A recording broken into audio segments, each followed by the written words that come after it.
Hello à tous. Cette semaine, on va regarder le long chapitre de 1 roi 8. Salomon va inaugurer le temple de Jérusalem. Il va invoquer la bénédiction de Dieu sur cette maison et sur son peuple Israël. Alors, on va lire ce chapitre. Vous allez voir, il est un petit peu plus long que d'habitude. Donc, 1 roi chapitre 8. Je serai dans une version second 79. Alors pour information, second 79, c'est ma version préférée.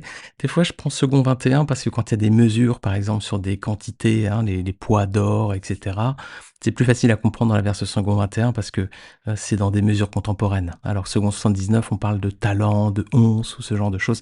C'est plus facile d'avoir des kilos et des tonnes. Mais sinon, en général, je privilégie second 79. Alors aujourd'hui, ben voilà, on va être dans cette version. Donc 1 roi chapitre 8 donc.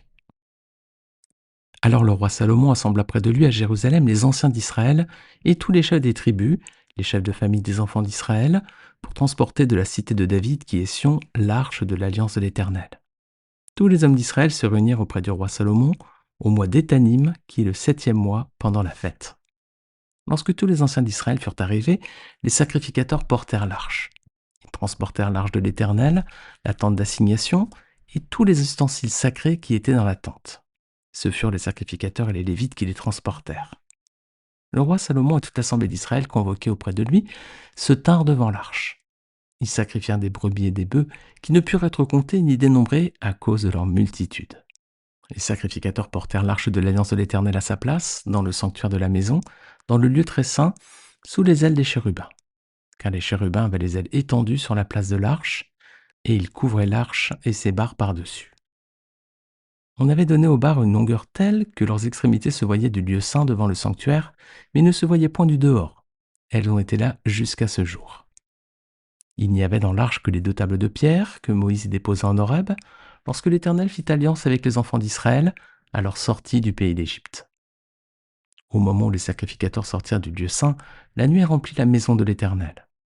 Les sacrificateurs ne purent pas y rester pour faire le service à cause de la nuée, car la gloire de l'Éternel remplissait la maison de l'Éternel. Alors Salomon dit, « L'Éternel veut habiter dans l'obscurité. J'ai bâti une maison qui sera ta demeure, un lieu où tu résideras éternellement. » Le roi tourna son visage et bénit toute l'assemblée d'Israël. Et toute l'assemblée d'Israël était debout. Et il dit, « Béni soit l'Éternel, le Dieu d'Israël, qui a parlé de sa bouche à David mon père, et qui accomplit par sa puissance ce qu'il avait déclaré en disant, « Depuis le jour où j'ai fait sortir d'Égypte mon peuple d'Israël, je n'ai point choisi de ville parmi toutes les tribus d'Israël pour qu'on y bâtisse une maison où réside mon nom. Mais j'ai choisi David pour qu'il règne sur mon peuple d'Israël. » David mon père avait l'intention de bâtir une maison au nom de l'Éternel, le Dieu d'Israël. Et l'Éternel dit à David mon père, « Puisque tu as eu l'intention de bâtir une maison à mon nom, tu as bien fait d'avoir eu cette intention. Seulement ce ne sera pas toi qui bâtiras la maison, mais ce sera ton fils, sorti de tes entrailles, qui bâtira la maison à mon nom. » L'Éternel a accompli la parole qu'il avait prononcée. Je me suis élevé à la place de David mon père, et je me suis assis sur le trône d'Israël, comme l'avait annoncé l'Éternel. Et j'ai bâti la maison au nom de l'Éternel, le Dieu d'Israël. J'ai disposé un lieu pour l'arche où est l'alliance de l'Éternel, l'alliance qu'il a faite avec nos pères quand il les fit sortir du pays d'Égypte. Salomon se plaça devant l'autel de l'Éternel en face de toute l'assemblée d'Israël. Il étendit ses mains vers le ciel et il dit, « Ô Éternel Dieu d'Israël, il n'y a point de Dieu semblable à toi, ni en haut dans les cieux, ni en bas sur la terre. Tu gardes l'alliance et la miséricorde envers tes serviteurs qui marchent en ta présence de tout leur cœur. Ainsi tu as tenu parole à ton serviteur David mon père, et ce que tu as déclaré de ta bouche, tu l'accomplis en ce jour par ta puissance. Maintenant, Éternel Dieu d'Israël, observe la promesse que tu as faite à David mon père en disant, « Tu ne manqueras jamais devant moi d'un successeur assis sur le trône d'Israël. Pourvu que tes fils prennent garde à leur voie et qu'ils marchent en ma présence comme tu as marché en ma présence. Auquel s'accomplisse d'Israël la promesse que tu as faite à ton serviteur David mon père. Mais quoi, Dieu habiterait-il véritablement sur la terre ? Voici les cieux et les cieux des cieux ne peuvent te contenir. Combien moins cette maison que je t'ai bâtie. Toutefois, Éternel mon Dieu, sois attentif à la prière de ton serviteur et à sa supplication. Écoute le cri et la prière que t'adresse aujourd'hui ton serviteur. Que tes yeux soient nuit et jour ouverts sur cette maison, sur le lieu dont tu as dit, là sera mon nom. Écoute la prière que ton serviteur fait en ce lieu. Daigne exaucer la supplication de ton serviteur et de ton peuple d'Israël lorsqu'ils prieront en ce lieu. Daigne exaucer la supplication de ton serviteur et de ton peuple d'Israël lorsqu'ils prieront en ce lieu. Exauce du lieu de ta demeure des cieux, exauce et pardonne.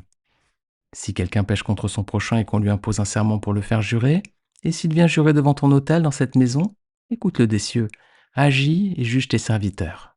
Condamne le coupable et fais retomber sa conduite sur sa tête. Rends justice à l'innocent et traite-le selon son innocence. Quand ton peuple d'Israël sera battu par l'ennemi pour avoir péché contre toi, s'ils reviennent à toi et rendent gloire à ton nom, si tu adresses des prières et des supplications dans cette maison, exauce-les des cieux, pardonne le péché de ton peuple d'Israël et ramène-les dans le pays que tu as donné à leur père. Quand le ciel sera fermé, qu'il n'y aura point de pluie à cause de leur péché contre toi, s'ils prient dans ce lieu et rendent gloire à ton nom, et s'ils se détournent de leur péché parce que tu les auras châtiés, exauce-les des cieux, pardonne le péché de tes serviteurs et de ton peuple d'Israël, à qui tu enseigneras la bonne voie dans laquelle ils doivent marcher, et fais venir la pluie sur la terre que tu as donnée en héritage à ton peuple. Quand la famine, la peste, la rouille, la nielle, les sauterelles d'une espèce ou d'une autre seront dans le pays, quand l'ennemi assiégera ton peuple dans son pays, dans ses portes, quand il y aura des fléaux ou des maladies quelconques, si un homme, si tout ton peuple d'Israël fait entendre des prières et des supplications, et que chacun reconnaisse la plaie de son cœur et étende les mains vers cette maison, exauce-le des cieux, du lieu de ta demeure, et pardonne. Agis et rends à chacun selon ses voies, toi qui connais le cœur de chacun, car seul tu connais le cœur de tous les enfants des hommes. Ainsi ils te craindront tout le temps qu'ils vivront dans le pays que tu as donné à nos pères. Quand l'étranger, qui n'est pas de ton peuple d'Israël, viendra d'un pays lointain à cause de ton nom, car on saura que ton nom est grand, ta main forte et ton bras étendu, quand il viendra prier dans cette maison, exauce-le des cieux, du lieu de ta demeure, et accorde à cet étranger tout ce qu'il te demandera, afin que tous les peuples de la terre connaissent ton nom pour te craindre, comme ton peuple d'Israël, et sachent que ton nom est invoqué sur cette maison que j'ai bâtie. Quand ton peuple sortira pour combattre son ennemi en suivant la voie que tu leur as prescrite, s'ils adressent à l'Éternel des prières, les regards tournés vers la ville que tu as choisie, vers la maison que j'ai bâtie à ton nom, exauce des cieux leurs prières et leurs supplications et fais leur droit. Quand ils pécheront contre toi, car il n'y a point d'homme qui ne pêche, quand tu seras irrité contre eux et que tu les livreras à l'ennemi, qui les emmènera captifs dans un pays ennemi, lointain ou rapproché, s'ils rentrent en eux-mêmes dans le pays où ils seront captifs, s'ils reviennent à toi et t'adressent des supplications dans le pays de ceux qui les ont emmenés et qu'ils disent « Nous avons péché, nous avons commis des iniquités, nous avons fait le mal ». S'ils reviennent à toi de tout leur cœur et de toute leur âme, dans le pays de leurs ennemis qui les ont emmenés captifs, si tu adresses des prières, les regards tournés vers leur pays que tu as donné à leur père, vers la ville que tu as choisie, vers la maison que j'ai bâtie à ton nom, exauce des cieux du lieu de ta demeure leurs prières et leurs supplications et fais leur droit. Pardonne à ton peuple ses péchés et toutes ses transgressions contre toi. Excite ta compassion de ceux qui les retiennent captifs afin qu'ils aient pitié d'eux. Car ils sont ton peuple et ton héritage, et tu les as fait sortir d'Égypte, du milieu d'une fournaise de fer. Que tes yeux soient ouverts sur la supplication de ton serviteur et sur la supplication de ton peuple d'Israël pour les exaucer en tout ce qu'ils te demanderont. Car tu les as séparés de tous les autres peuples de la terre pour en faire ton héritage, comme tu l'as déclaré par Moïse, ton serviteur, quand tu fis sortir d'Égypte nos pères, Seigneur éternel.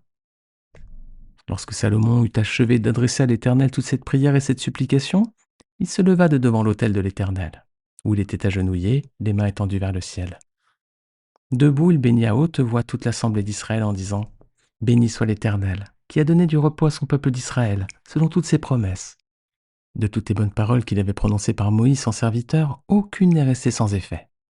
Que l'Éternel, notre Dieu, soit avec nous comme il était avec nos pères, qu'il ne nous abandonne point et ne nous délaisse point, mais qu'il incline nos cœurs vers lui, afin que nous marchions dans toutes ses voies, et que nous observions ses commandements, ses lois et ses ordonnances qu'il a prescrits à nos pères.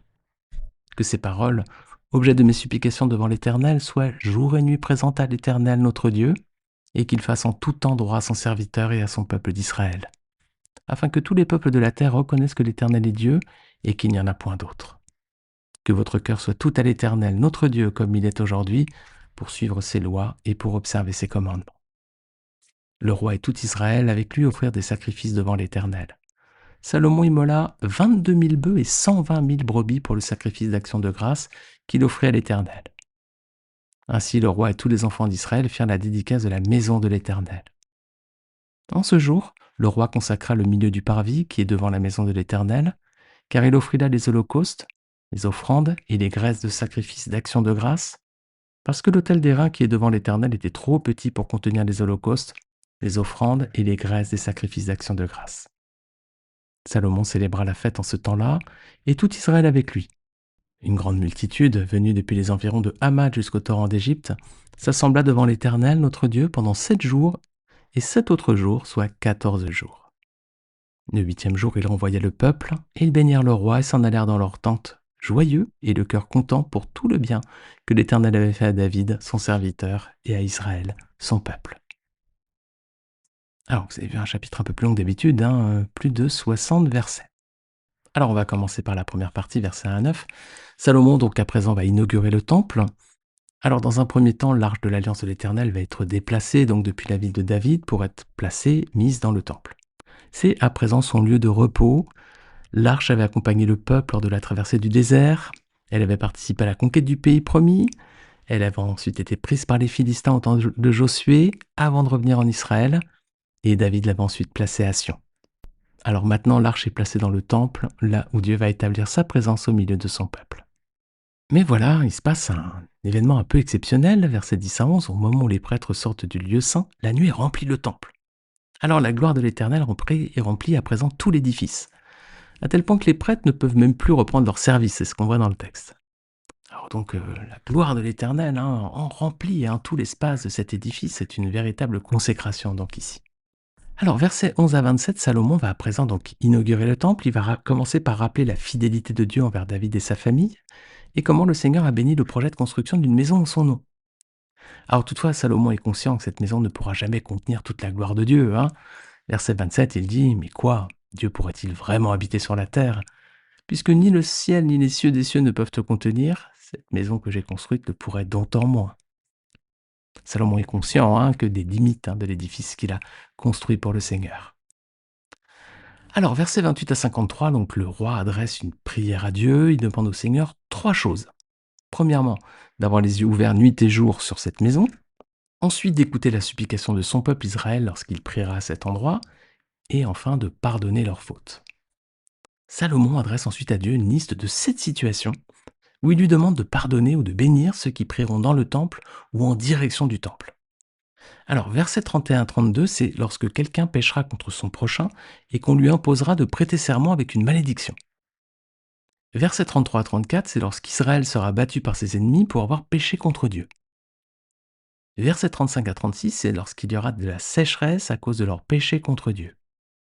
Versets 37 à 40, c'est lorsqu'il y aura des fléaux tels que la famine, la peste, la rouille, la nielle ou les sauterelles dans le pays, ou alors que l'ennemi assiège leur ville, ou bien qu'il y ait d'autres fléaux ou des maladies quelconques. Ouais, c'est un petit peu plus large ici. Versets 41 à 43, c'est lorsque l'étranger invoquera la protection de Dieu. Versets 44 et 45, c'est lorsque le peuple partira en guerre et invoquera la protection de Dieu. Et versets 46 à 50, c'est lorsqu'ils pécheront contre l'Éternel et qu'il les livrera à l'ennemi pour être déportés dans un autre pays. Et c'est bien entendu, hélas, ce qui va se passer dans la suite de l'histoire. Alors verset 41, ce qu'on voit, c'est que les étrangers aussi pourront invoquer le secours, la bénédiction et le salut de Dieu. Alors ce n'était pas réservé qu'aux Juifs, les étrangers aussi avaient cette possibilité. Alors c'est d'autant plus vrai aujourd'hui, maintenant que le Seigneur Jésus a scellé une nouvelle alliance en son nom par sa mort sur la croix. Regarde avec moi Galates 3, versets 26 à 29. Vous êtes tous fils de Dieu par la foi en Jésus-Christ. En effet, vous tous qui avez été baptisés en Christ, vous vous êtes revêtus de Christ. Il n'y a plus ni juif ni non-juif. Il n'y a plus ni esclave ni libre. Il n'y a plus ni homme ni femme, car vous êtes tous un en Jésus-Christ. Si vous appartenez à Christ, vous êtes donc la descendance d'Abraham et vous êtes héritiers conformément à la promesse. Magnifique les amis, cette promesse est pour nous aujourd'hui si nous ne sommes pas juifs. Alors donc, 7 pardons ou bénédictions invoquées par Salomon dans 7 situations différentes. Et il y a ensuite donc le pardon accordé par Dieu, mais ce pardon va être lié à certains engagements qui devaient suivre 3 étapes. Versets 47 à 48, il faut d'abord qu'il y ait une prise de conscience. Voilà, il faut se mettre à réfléchir, il faut méditer donc sur ses fautes, revenir à Dieu de tout son cœur et de toute son âme, et lui adresser des supplications en reconnaissant sa faute. Ça, c'est la première étape, c'est la prise de conscience. Ensuite, la deuxième étape, c'est l'étape d'obéissance. Voilà, il faut s'engager à marcher dans toutes ses voies et respecter tous les commandements, les prescriptions et les règles du Seigneur. Et ensuite, l'étape finale, c'est le verset 61, c'est la fidélité. Il fallait avoir son cœur attaché sans réserve à l'Éternel, son Dieu. Voilà. Que votre cœur soit attaché sans réserve à l'Éternel, notre Dieu, comme il est aujourd'hui, pour suivre ses prescriptions et pour respecter ses commandements. Verset 61. Donc on a 3 étapes dans le pardon de Dieu. La prise de conscience, on reconnaît ses fautes. Ensuite, l'obéissance, on s'engage à marcher dans les voies du Seigneur en respectant tout ce qu'il a dit. Et enfin, on est fidèle et on s'attache sans réserve à l'Éternel. Un saint parcours, les amis, c'était valable à l'époque du Temple, mais c'est aussi, bien entendu, toujours valable pour nous aujourd'hui, bien entendu. Alors, le temple construit par Salomon avait plusieurs fonctions. D'abord, c'était une maison où Dieu allait résider au milieu de son peuple, mais c'était aussi l'endroit pour le louer, pour l'adorer et pour y faire des sacrifices. Alors aujourd'hui, ce lieu a été détruit. Bon, alors comment on fait alors? Bah, ça tombe bien parce qu'on n'a plus besoin de temple aujourd'hui. Et ça pour plusieurs raisons. Dieu ne demande plus aujourd'hui une maison physique pour établir sa présence. Il veut vivre en nous dans nos cœurs. C'est mieux, non? Regardez 1 Corinthiens 3,16. Ne savez-vous pas que vous êtes le temple de Dieu et que l'Esprit de Dieu habite en vous? Allez, il vaut mieux que le Seigneur habite dans nos cœurs que dans un temple, hein, parce que sinon, si on n'est pas à Jérusalem, c'était un peu compliqué pour y aller. Si on habite en dehors d'Israël, si on est en Australie ou au Brésil, c'est quand même bien compliqué, hein, même depuis la France d'ailleurs. Mais le Seigneur, il veut pas forcément une maison physique, il veut vivre en nous, dans nos cœurs. 1 Corinthiens 3,16. D'ailleurs, j'en profite pour vous partager une astuce peut-être pour ceux qui souhaitent savoir où se trouvent certains versets clés. 1 Corinthiens 3,16, ça sonne quand même Jean 3,16. Hein. Jean 3,16 qui est le verset peut-être le plus connu de la Bible pour ceux qui sont familiers avec la parole de Dieu. Alors ça, c'est une astuce pour savoir un peu où se trouvent certains versets clés. Vous prenez un verset que vous connaissez bien, par exemple Jean 3,16, puis vous allez chercher les mêmes numéros de chapitres et de versets dans les autres livres. Par exemple, 1 Corinthiens 3,16 qu'on vient de lire, ça pourrait être aussi Genèse 3,16. C'est là où Dieu dit qu'il va augmenter la souffrance d'Ève durant ses grossesses. Voilà. Si vous cherchez ce verset, vous vous demandez où il est, parce qu'il est très connu, bah, c'est un 3,16 aussi. C'est pas Jean, c'est Genèse. Vous pouvez prendre aussi 1 Jean 3,16 qui dit: «Voici comment nous avons connu l'amour. Christ a donné sa vie pour nous. Nous aussi, nous devons donner notre vie pour les frères et sœurs.» Voilà, ça c'est une bonne astuce pour bien savoir un petit peu où se situent certains versets clés et aussi les apprendre par cœur. Voilà, vous prenez des versets connus que vous aimez bien, et puis ensuite vous allez chercher le même numéro de chapitre et de verset, et puis vous regardez un petit peu s'il y a il y a des versets qui peuvent vous parler, et à ce moment-là, ça vous permet de les situer ou de les apprendre. Alors, je referme la parenthèse. Donc Dieu ne veut plus d'une maison physique pour établir sa présence, il veut vivre en nous dans nos cœurs. Et puis aussi, maintenant, on n'a plus besoin de l'adorer dans le temple. On peut l'adorer quel que soit l'endroit où on se trouve. Et c'est ce que Jésus avait déjà enseigné à la femme samaritaine en son temps. Regarde avec moi Jean 4, versets 19 à 24. Seigneur, lui dit la femme, je vois que tu es prophète. Nos ancêtres ont adoré sur cette montagne. Et vous vous dites que l'endroit où il faut adorer est à Jérusalem. Femme, lui dit Jésus, crois-moi, l'heure vient où ce ne sera ni sur cette montagne ni à Jérusalem que vous adorerez le Père. Vous adorez ce que vous ne connaissez pas. Nous adorons ce que nous connaissons, car le salut vient des Juifs. Mais l'heure vient, et elle est déjà là, où les vrais adorateurs adoreront le Père en esprit et en vérité. En effet, ce sont là les adorateurs que recherche le Père. Dieu est esprit, et il faut que ceux qui l'adorent en esprit et en vérité. Voilà, Jésus lui faisait déjà comprendre que le temple allait être détruit, hein, que dorénavant, les adorateurs que allait rechercher le Père, c'est ceux qui allaient l'adorer en esprit et en vérité. Ben oui, il n'y a plus de lieu physique à présent, hein, de toute façon. Alors Dieu attend aussi qu'une louange sincère et véritable sorte de nos lèvres. Hein. Le temple, c'était l'endroit pour louer le Seigneur. Hein. Il y avait des chants, notamment de très grands chants, ça devait être majestueux. Mais ce qu'attend le Seigneur aujourd'hui, c'est une louange qui va au-delà. Hein. Ce que le Seigneur attend, c'est la confession de notre appartenance à son peuple. Regardez Hébreux 13,15. Par Christ, offrons donc sans cesse à Dieu un sacrifice de louange, c'est-à-dire le fruit de lèvres qui reconnaissent publiquement lui appartenir. Les amis, est-ce que vous appartenez au Seigneur? Voilà, est-ce que vous pouvez le louer de cette façon, hein, par ce sacrifice, hein, c'est-à-dire le fruit de lèvres qui reconnaissent publiquement lui appartenir? Alors le temple de Dieu, c'était aussi l'endroit donc où on faisait des sacrifices. Mais aujourd'hui, il n'y a plus de temple, mais il n'y a plus besoin non plus de faire de sacrifices. Pourquoi? Parce que Jésus a accompli le sacrifice ultime et suffisant pour Dieu une fois pour toutes, les amis. Regarde avec moi Jean chapitre 1, verset 29. C'est un texte qui parle de Jean-Baptiste et on lit que le lendemain, il vit Jésus venant à lui et il dit: «Voici l'agneau de Dieu qui ôte le péché du monde.»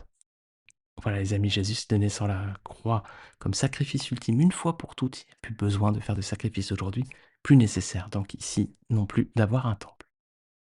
Alors le sacrifice que Dieu attend de nous aujourd'hui, c'est quoi? Bah, c'est une vie pieuse et qui lui est consacrée. Voilà ce que le Seigneur attend de nous. Romains 12, versets 1 à 2.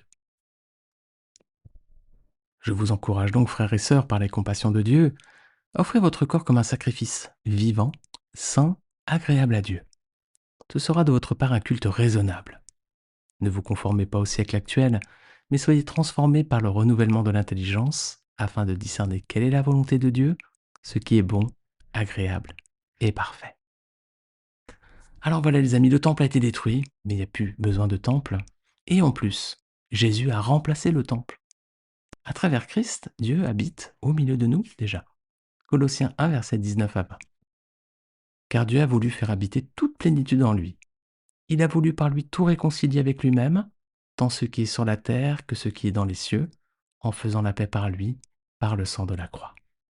Voilà, donc Dieu veut habiter dans nos cœurs, mais il a aussi établi toute sa présence en Christ, hein. Et pour être secouru et exaucé, on n'a plus besoin de se tourner vers le temple. Pourquoi? Parce que Jésus a remplacé le temple. Donc, si on prie, c'est par Jésus qu'on prie aujourd'hui. Regardez Jean 14, versets 13 à 14. On voit que Salomon a fait une longue liste de situations où il demandait à Dieu de pardonner les fautes du peuple. Eh bien, regardez pour nous chrétiens ce que dit la parole. Jean 14, versets 13 à 14. C'est Jésus qui parle, il dit: en vérité, je vous le dis, celui qui croit en moi fera aussi les œuvres que je fais. Il en fera de plus grandes, parce que je m'en vais au Père. Et tout ce que vous demanderez en mon nom, je le ferai, afin que le Père soit glorifié dans le Fils. Si vous demandez quelque chose en mon nom, je le ferai. Voilà, donc les amis, il n'y a plus besoin de prier dans un temple ou en direction du temple. Il faut prier, en revanche, en direction de Jésus, voilà, par Jésus-Christ.